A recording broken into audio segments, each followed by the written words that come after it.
บทบาทใหม่ลาว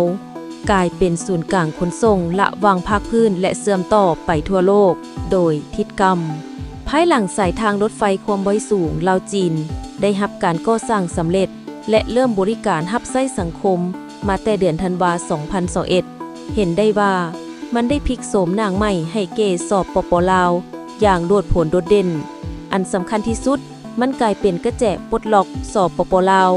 จากประเทศที่บ่มีชายแดนติดกับทะเลกลายมาเป็นประเทศเชื่อมโยงเชื่อมจอดไปในตัวระหว่างภาคพื้นและยังสามารถเชื่อมต่อไปทั่วโลกมาฮอดปัจจุบันรถไฟความไวสูงลาวจีนพวมเอกอ้างในการขนส่งโดยสารและขนส่งสินค้าอย่างมีประสิทธิภาพและประสิทธิผลจากผลงานเพียง 4 เดือนคือนับแต่เดือนมังกรหาเดือนพฤษภาคม 2025 แม้นสามารถขนส่งสินค้ากสิกรรมประเภทมันต้นได้ถึง 5,750 ตู้คอนเทนเนอร์หรือประมาณ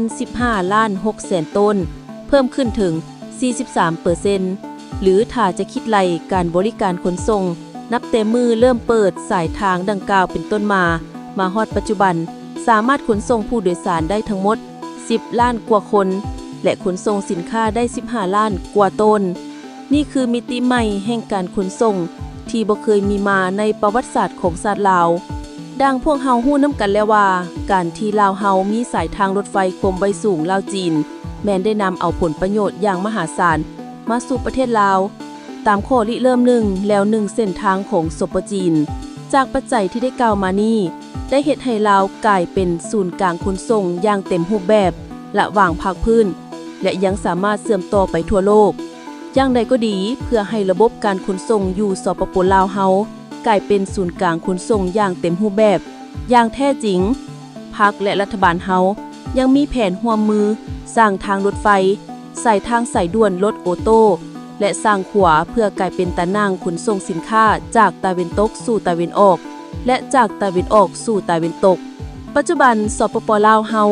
พวมีโครงการสร้างทางด่วนจากฮานอยสสเวียดนามสู่เวียงจันทน์โครงการสร้างทางรถไฟจากเวียงจันทน์สปป.ลาวสู่ทางเรือวุ้งอ้างสสเวียดนามโครงการสร้างทางด่วนเวียงจันทน์สู่ภาคเหนือลาวโครงการสร้างทางด่วนเวียงจันทน์ปักเซและอีกบ่ดลโครงการก่อสร้างขัวแห่งที่ 5 จากบึงกาฬประเทศไทยสู่ปากซันแขวงบริคำไซสปป.ลาว